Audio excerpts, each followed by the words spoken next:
আল্লাহ কি করে দেখেন, আল্লাহ পারে কি, নামাজে একটা ডাক দিছে জুলাইখা, আল্লাহ ও আল্লাহ, আমি জীবনে কোনো খারাপ লোককে ভালোবাসি নাই, পৃথিবীর শ্রেষ্ঠ চরিত্রবানদের মধ্যে ইউসুফ হলো এক নাম্বার হতে পারে এই যুগে, ওই ইউসুফকে ভালোবাসি, চাইলে তোমার কাছে চাইছি। যখন আমি ইউসুফের পাগল ছিলাম তখন আমি দুনিয়ার কিচ্ছু ইউসুফকে ছাড়া চিনতাম না, এখন আমি ইউসুফের পাগল না, এখন একমাত্র তোমার পাগল, তোমার পাগল, তোমার পাগল, তোমার পাগল, তোমার পাগল, তোমার পাগল। আমার জীবনে নিয়ত ছিল শুধু ইউসুফকে স্বামী বানাবো, বাসর করবো, এই নিয়ত আমার ছিল না। যখন তার বাবা আমারে বাসর ঘরে বসাইছে, তাহলে তার উপযুক্ত বানাই আমারে বাসর করাবা।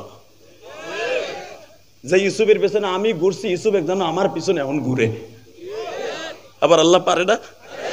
তার ছেলে মারুফুল কোরআন দেখেন, ডাইরেক্ট বিবাহের বাসর ঘরে পরের থেকে জুলাইখা কোনো দিনও ইউসুফের পিছনে ঘুরতেন না, ইউসুফ সুলাইমানের পিছনে ঘুরতেন। বেজান দেবার আমার দিকে তাকান, আমার মালিক পারে কি পারে না? তাফসীরে মুজহিরের মধ্যে দেখবেন আল্লাহর পয়গম্বর ইউসুফ বাসর ঘরে গেলেন বাবার সাথে, যায়া জুলাইখা সালাম দিয়া বলে, ও আল্লাহর পয়গম্বর, আমি আসলে আর কেউ নয়, আমি আপনার জীবনের প্রথম স্ত্রী আর আমার জীবনের দ্বিতীয় স্বামী আপনি। আপনি আমার দ্বিতীয় স্বামী আর আপনার জীবনের প্রথম বিবি আমি আর কেউ নয়, আমি জুলাইখা, প্রাক্তন আজিজে মিসরের বিবি। জুলাইখার কথা শুনে ইউসুফ পয়গম্বর কান্দে আর বলে, ইউসুফ বলে, জুলাইখা রে, আসলে ঘটনা কই ঘটছে একটু বলো না। জুলাইখা আবার কান্দে আর বলে, আল্লাহর পয়গম্বর, আমার আল্লাহর কাছে চাইলে যে সবই পাওয়া যায়,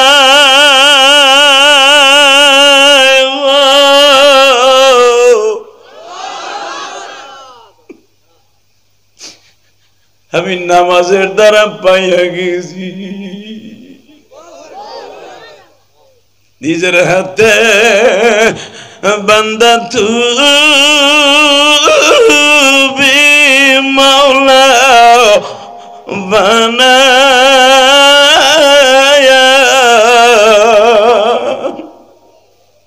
কেমনে দিবা মাপ না করে তাড়ায়া। আল্লাহ দেখো, এই মাজবার মধ্যে যারা বসে বসে কান্দে, এদের মধ্যে কার জানো জনম দুঃখিনী মা নাই গো মালিক, আমার মতো কে জানো মা হারিয়ে ফেলছে আল্লাহ।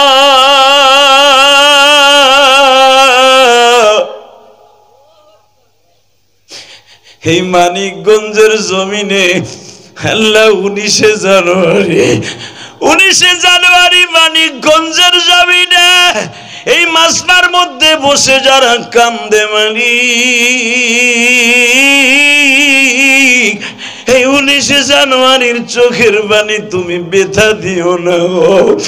আমি জানি না কোন যুবকের মা অসুস্থ, বাবা অসুস্থ, আমার কোন মা বোনেরা বাসায় বসে বসে কান্দে আমি জানি না।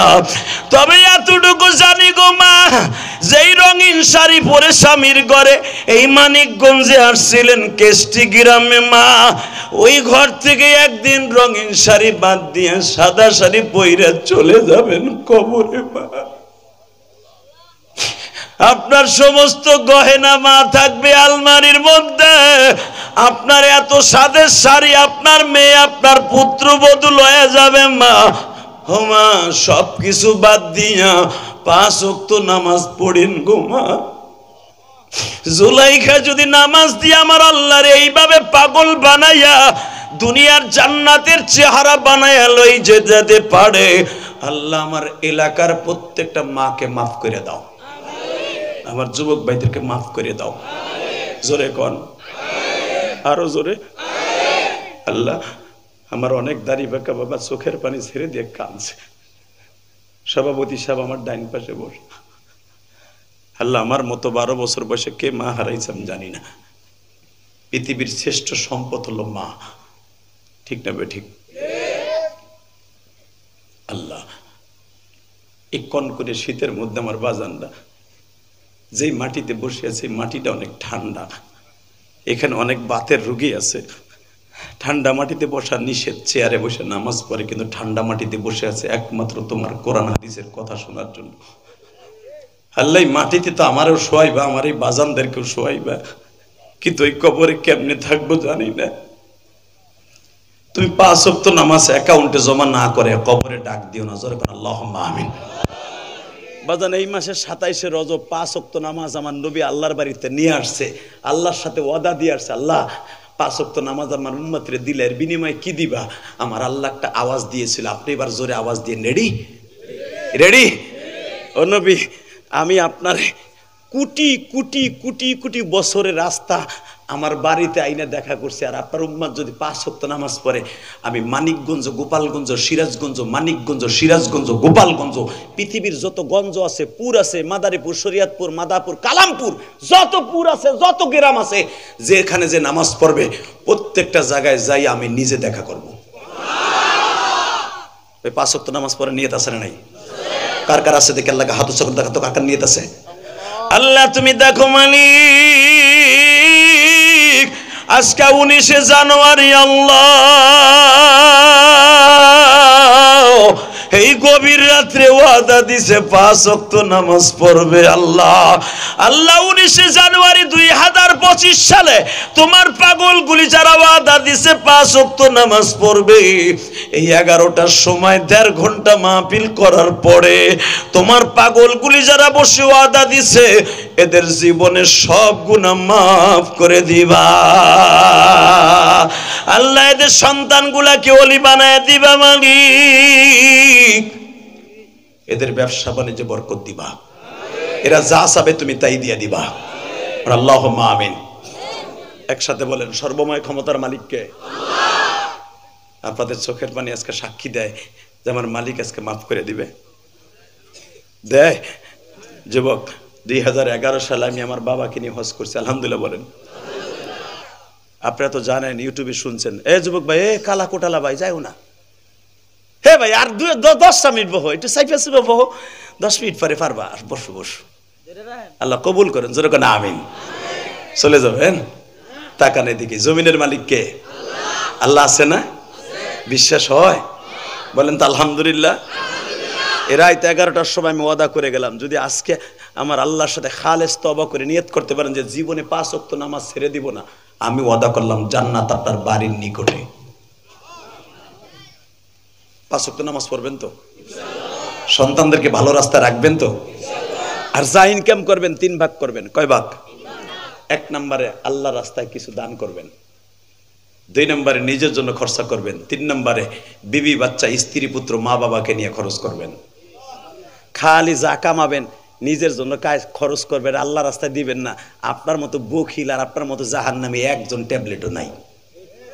কথা কন না কেন? আরো জোরে কন, আরো জোরে।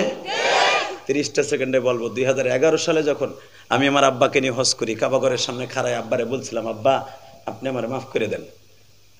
আব্বা বলছিল, আমি তোমার আর তোমার মায়ের একসাথে মাফ করে দিলাম। আমার মা তো 12 বছর বয়সে মারা গেছে। আমি জানি আমার আব্বা যদি আমার মাকে মাফ না করে কোনোদিন আমার আল্লাহ আমার মাকে মাফ করবেন না। এই জন্য আমার আব্বা প্রথম আমার মারে মাফ করছে, আমারে মাফ করছে। আমি বুকের মধ্যে বলছিলাম, আব্বা আমার কিছু দেন। আমার আব্বা বলছিল, যাও। আমি বলে গেলাম, তুমি যতগুলো মাহফিলে যাবা অন্তত একটা না একটা লোকের চোখ দিয়ে পানি পড়বে।